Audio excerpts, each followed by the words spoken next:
Yo guys, what is going on? My name is TheBeastlyBeast, and today I've got a build guide for you guys. No, this is not my PC. This is a PC I built for a client. This is not an extreme gaming PC, nor is it a budget PC. It is a mid-class slash high-class gaming PC. It will cost you about 1,200 euros. The parts we'll be using are a BeQuiet 700 Watt PSU, a MSI GTX 770 with 2 gigs of VRAM, a 1 terabyte Western Digital Blue hard drive, a 120 gigabyte Samsung 840 EVO SSD for the boot and flight simulator, as this is a flight simulator machine, an Intel Core i7-4790K overclocked, an H105 water cooler from Corsair, Corsair Vengeance 8 gigabytes 2133 DDR3 RAM, and the motherboard is a MSI Z97 Gaming 5. The case we'll be using is a Cooler Master 693 without side panel window.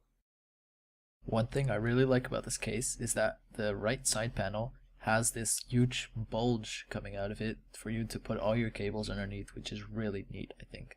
Before starting to build, always ground yourself by either touching an object connected with Earth, or just use an anti-static wristband and connect that to your case, a metal part of your case, and you'll be fine. First step is to put the CPU into the CPU socket. To do this, just lift it out of its little container. Never touch the bottom because it will break the CPU. Then just move to the CPU socket and then just line up the little golden triangle on the CPU with the little half circle you can see here in the corner. Line up the 2 notches as well, and it will only fit in one way. So if you screw this up, well, you're screwed.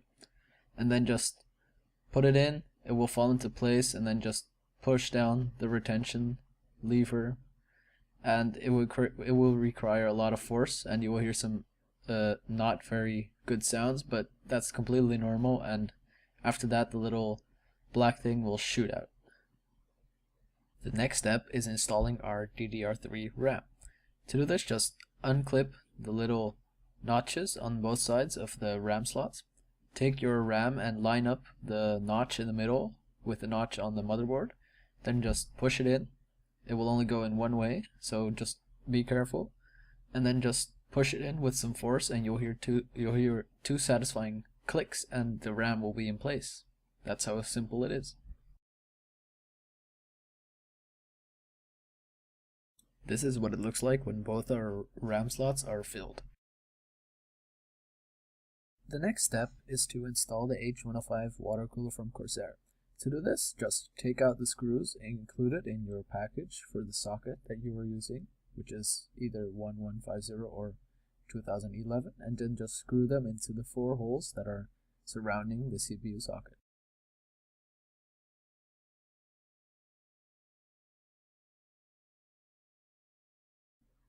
The next step is to install the I/O shield included in your motherboard box. Next up is installing the standoffs included with your case. Just screw them into the holes accordingly to your motherboard, and you'll be completely fine. Next up is installing your motherboard into your case. Just take the screws included with your case and screw one into each standoff that you just mounted. And that's really all for installing your motherboard into your case. Next up was installing the H105 water cooler into the case. Sadly, I couldn't record this because my battery ran out, but just read the manual. It's really easy to understand, and yeah. Next up is installing the graphics card. To do this, just unclip the little notch just like with the RAM, but on the PCI slots. Just push it in until it clicks, and that's all for installing the PCI graphics card. Next up is installing the power supply. To do this, just push it into the power supply thing. It will clip in, push the screws in, and always make sure that it is turned off, because if it's turned on, you can get some static electricity into your system, and you don't want that. This is what the system looks like after all the cables being plugged in. And yes, I know the cable management is terrible, but I don't care since the case doesn't have a side window. So this is what the system looks like when it turns on. And I really love the little white light inside the Corsair logo for the water cooler, and all the fans started spinning great. It worked instantly once I did it. And this little green thing you see on the bottom is the temperature of the processor, which I think is pretty cool that you can see that down there. And yeah, the system boots in about 4 seconds, which is incredibly fast. And yeah, so after overclocking a bit, I found out that the sweet spot on this processor was about 4.5 GHz.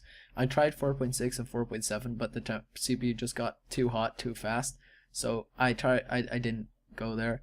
And the temperatures rose to about 80-90 degrees while running Prime 95 for about 2 hours, which I think is a safe temperature, as the processor will never actually be working as hard as in Prime 95. So yeah. So guys, I hope you enjoyed this build guide I did for you guys. I know the lighting was terrible and the video was terrible as well, but that's because I couldn't find a tripod and I had to use books and my hand, and that didn't really work out. But I'm hoping to do a second one for my PC that I'm gonna upgrade in the near future, and I hope that one's gonna be better because I'm gonna have a tripod and better lighting. I'm not gonna do it at night because that was kind of stupid of me. But I hope you guys enjoyed. If you did, please leave a rating or a comment, or yeah, and subscribe if you want to see more. New videos are coming, I swear. And yeah, I hope to see you in the next